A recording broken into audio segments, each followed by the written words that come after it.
I would like to add to that with regard to Germany, that almost all the NATO bases are also U.S. bases. And that means that they are also used by the U.S. in wars that NATO has not even approved, such as the Iraq War. And in fact, with regard to the Iraq War, not only were there, of course, blockades in the Rhine-Main airport about transporting the soldiers to Iraq in 2003, but there's a very important court case that was won with regard to Germany even allowing the use of these bases for a U.S. war that's not approved by NATO, and that is that the case of Major Florian Pfaff. He was a major in the German in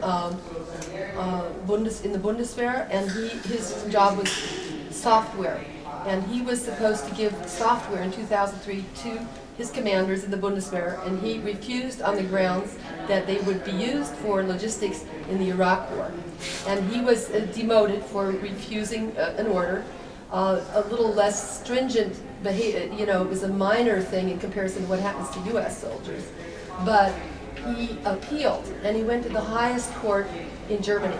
And the decision, not only was he exonerated, but the decision of the judge said that he had good grounds to believe the Iraq War was illegal, and that Germany, in this case, actually had the obligation to stop the U.S. from using these bases by military force if necessary, to arrest the soldiers who would come in or out, and also there is, of course, the German, I believe that might have already been mentioned, I came in late, but the constitutional provision, no aggressive war from German soil. But I feel that it's important to bring that out, because if we direct all our energy against NATO, we don't realize that what U.S. holds over Germany's head is, if you're not with us on the NATO thing, we're going to use the bases anyway. It's interesting that that the announcement of the troop increase in Afghanistan was made. Was it General McClellan or what? This was shortly after Obama was elected, like in December, and there was 40,000. Yeah, he announced it from Ramstein Airfield, which is the central command center for all of Europe, before it was even brought to the U.S. Congress or even to President Obama. And he was saying two things. He was saying, in essence, in my belief, also to Europe and Germany, if you don't go along with this, we'll do it anyway. And so, therefore, I feel politically that the total focus on NATO, rather than and somewhat abandoning the no bases thing. I know there are a few European bases, but even in Büchel, which is a German base, which has the last 20 nuclear bombs, German pilots will fly the bombs, but the command will be given by the President of the United States. And so the fact that we shift our focus so much to NATO, and we say we're dealing with all these European and US, the fact is we need to also keep a focus on the US bases, the US imperialism, because there is no such thing as a NATO base. Okay. Can I just add to that? Yes. Because I wouldn't like the UK to be left out of this either. And the UK has bases which are NATO or US or both. And in particular one which is Menwith Hill, which many of you will have heard of. I've been there. Right, but I guess many have. In CND we did a report on Menwith Hill because it takes us back to one of the arguments that was used earlier about how much money these bases bring into the local community. We had quotes of £10 million a year being brought into the local community because of the base there. And this was sold to the local citizens as being the reason why the base is a good thing, or one of the reasons. We did a report to show that's just nonsense, basically that doesn't happen. But also exposing what Menwith Hill does. I mean, so another point to this is that it's not just the missiles or the bombs that we have to worry about, it's some of the other components of that system. And Menwith Hill, which gathers intelligence, it spies on other countries, it spies on its own citizens, it spies on US citizens, as you probably all know about, is contributing to the global expansion of the US military, its war-fighting capabilities around the world. And it's used also for getting information from drone attacks, all of those things are going through this particular base and others that the US runs outside of the US and inside the US too. You can get a copy of this report on the Yorkshire CND website if you want one. I've got one here, that's all. So I think it's really important to draw this attention. But also that this has other connotations too, I think. And we haven't really mentioned, we mentioned resource wars, but not climate change. And I guess they're related, they're similar, because one affects the other. But I think that what things like Menwith Hill and its surveillance and its control of drones and so on, and it's looking and focusing on citizens as well, not just so-called terrorists, but how you control crowds. You know, we'll probably see that in action in the next few days here. And we've seen it in London now in the Olympics. They wanted to put missiles on people's roofs. What's that about? Well, there's a no-fly zone near the area where they're meeting, and they have a shoot-to-kill order. Here in Chicago? Yeah, here. So this is part of the same system. You know, the system that they say is about terrorism, it's actually about controlling citizens. Because when climate change gets out of hand, citizens are going to revolt, they're going to want to do something, and they have to be kept under control. And I'm sure this is all part of the same thing. Yeah. Yes, yes. Is this, to me, is more economic, not politics? Yes. More economic, not politics. Somebody is benefiting by that. Yes. And you must have some paper somewhere. Is there any way you can find out who gets the money? What money? The profits from it. The profits, the dividend that come out of this big project. You're talking about men Go back to the company. Defense, Yeah, the international workers manufacturing. defense, all ammunition manufactured. Who gets the money? They are the guys who decide on it. Well, what Menwith Hill did. Menwith Hill can listen in on every single telephone. I've lived in Bradford for about 8 months, and I spent my 50th birthday picketing Menwith Hill. I tell you, 26 years ago. But they can listen into every single telephone conversation in Europe. That was in 1985 they could do that. So I don't know about money, and I do know that my birthday was on the 4th of July, and there was a big celebration at Menwith Hill. And all these people, all the British people would come to celebrate and have a good time. And the British peaceniks were picketing, but I had the nerve to go up to each car that was going into Menwith Hill and said, don't you know that you're celebrating being spied on? That that's what you're doing? And the British people took me aside and said, you just ruined the holiday for all those people and all those people. So, well, anyway, but it was a lesson in cross-cultural protest. I should have known what I was doing. So, With the July is a holiday there. well, anyway, they were celebrating, and I was putting the kibosh on their Well, celebration. there's a group that go there now on 4th of July and ask for independence from America. that's a good thing. Yes. Yeah. I have a question for anybody, for any of the us to reflect on, and that is, to what extent do you still think that we address protests to governments?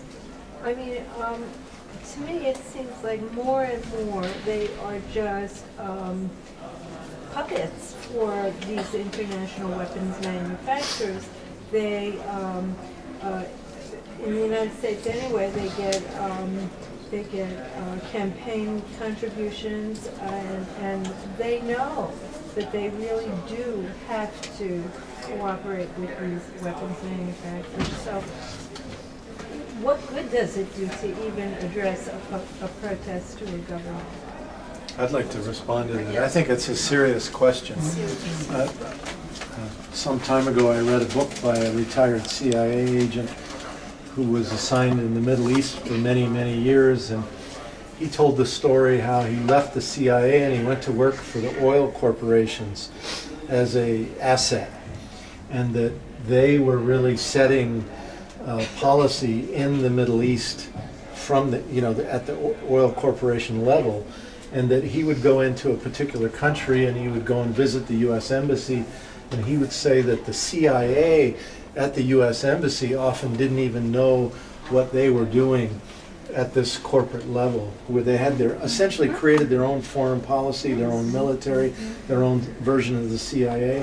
So I think it's a serious question, which I don't think we're prepared to answer right now.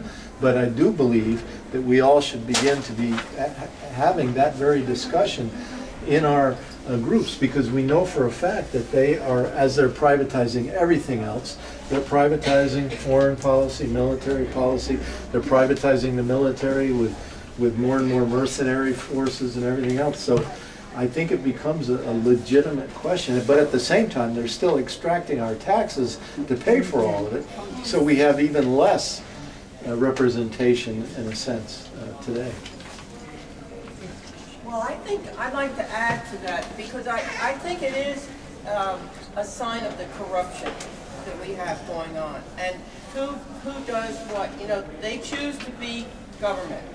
Government is supposed to make decisions, and we are supposed to be voting. Now, if we're not able to do that, and they're not making decisions because somebody else is making them based on money, then we have a very corrupt system. And I think so I think the question has already been answered. If it's true that the corporations pay for the elections, and these people follow their directions, right? And the corporations have one goal, and that is to make money. They don't care about anything else, as far as I can tell. Money and power. That has been endorsed by the Supreme Court of the United States. Corporations are persons. Yeah. Well, I just wanted to say, I think that is an important question, and I think it's related to some other important questions.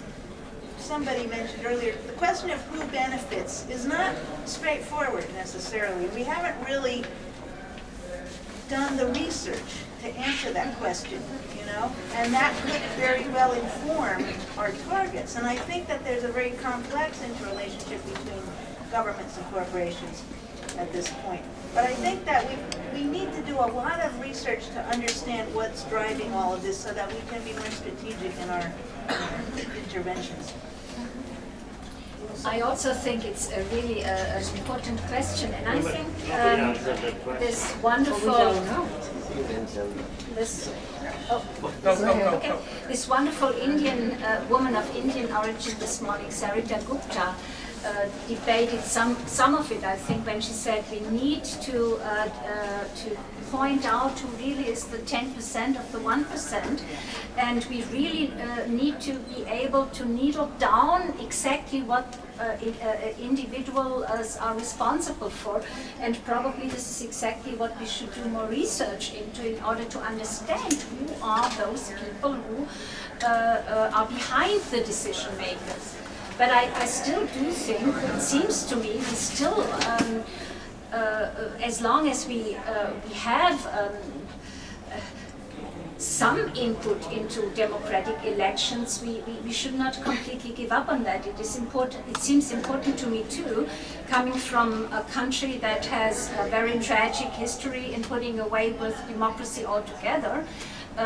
In the 1933 up to 1945, I think it can become much worse without any input from the people's grassroots movement. So yes, I do think we need to follow up on this. At the same time, not completely give up in political campaigns towards our own governments and make them responsible. They may not be the ones who make the decisions because they are puppets somewhat. Could you say another word about that period of time, that 12-year period of time? What happened? Well, I'm too young to have lived through it, but I have friends, very old people, and the older generation who have, my parents were 16 years old when the war was over, but still they have somewhat experienced it, and I'm being told when sometimes I say we are heading towards a new fascism, we are heading towards it, they would tell me, well, you are a little bit too young to know what fascism is. It's much more than that. It really means to put completely away with people's rights. We could not have a reunion like this. We could not have an open debate like this. People would go into concentration camps right away. Of course, the struggle continued. That is another lesson I learned. The struggle continued even within the concentration camps. We must not forget that. But it can be much worse than it is at this point. Yes. I wanted to follow up on both what Amy says and Ruth, but you know, I live in Germany, and my father was German and came here in '38 and so forth. So, but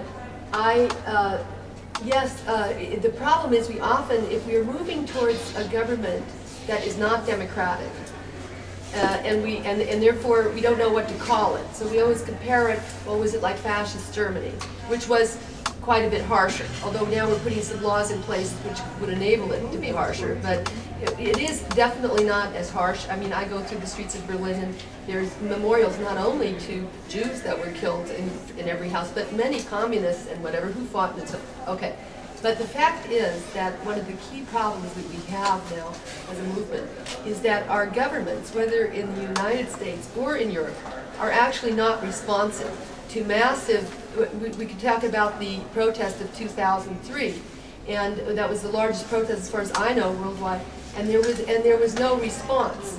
And in fact, the diminishing energies of the peace movement since then and our difficulty has often to do with the fact that people perceive that there is no response. Whatever we do, there's no response.